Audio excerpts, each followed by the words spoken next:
Rep. Conaway. Good afternoon, and thanks to our leadership for um, bringing us here and holding this hearing to highlight a very significant concern for the American people. I hail from New Jersey's 3rd Congressional District. I happen to be a practicing physician. I served as a physician in the Air Force. And while I am new to this chamber, I'm not new to the policy issues surrounding healthcare in this country. We have a Republican Party who has, every time they get in power, seems like the first thing they want to do is cut health care. They want to grind regular people into the ground and take away from people what should be a right. No one can forego health care. When you are ill, when you're sick, when a loved one is sick, you need to have a place to go. When you have hospitals that are now 2 hours away from you or the clinic near you closes, that represents a crisis that to those individuals, and people feel this. Now we're here fighting to preserve American healthcare, and we have a Republican Party with a history of taking healthcare away, and they're not here working.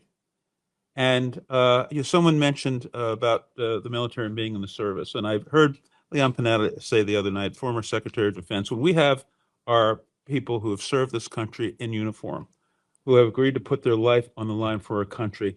There's a lot of courage in that, in service to the country. And all we're asking our Republican colleagues is to have just a little bit of courage, to come in and say, no, they're leading us down the wrong path. We have to go and do the work of the American people. We have to preserve healthcare. My home state, 450,000 people depend on the premium tax credits, the enhanced premium tax credits for their healthcare. 88% of those on that program get those tax credits. Now, what are they going to do when those tax credits go away? Without change, insurance costs will go up for an individual by $1,200.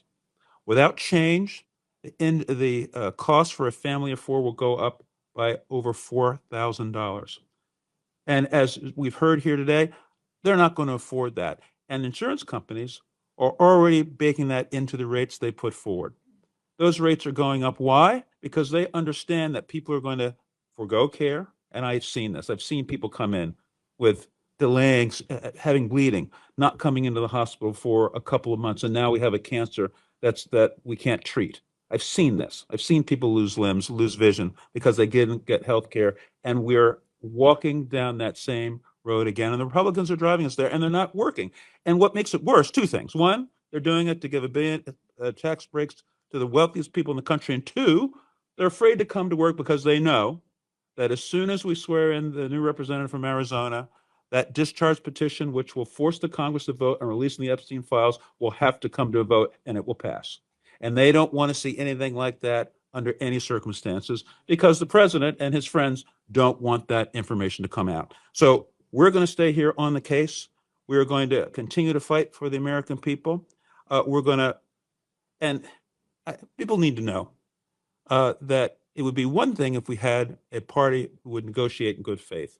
But we've already seen this lawless administration make agreements that they then renege on. And so walking into negotiations with them is already fraught because they won't stand behind their word. That's what we're dealing with today. And so, but we're going to keep at it. We're going to fight to try to keep institutions and people at work. Remember, there's a huge healthcare economy. When the nursing home closes, when the hospital closes, people are out of work. What does that do to the local economies? It is devastating when those things happen. People go without care, people go without jobs, and we want to prevent that from happening. And just lastly, you think that you are immune from this because you have employer-sponsored insurance and that you're fine and maybe I don't need to be concerned about my neighbor. When that hospital goes down, that hospital treats everybody, rich and poor. When your neighbor's out of work, that affects the guy selling sandwiches or the person who's got a dry cleaning store in the neighborhood. It drags communities down. Everybody's impacted by it. And so let's all work together to put pressure on our colleagues to get back to work. Let's stop the cuts, lower the cost, and save American healthcare. Thank you for the time. I appreciate it. I'll yield back. Andrew.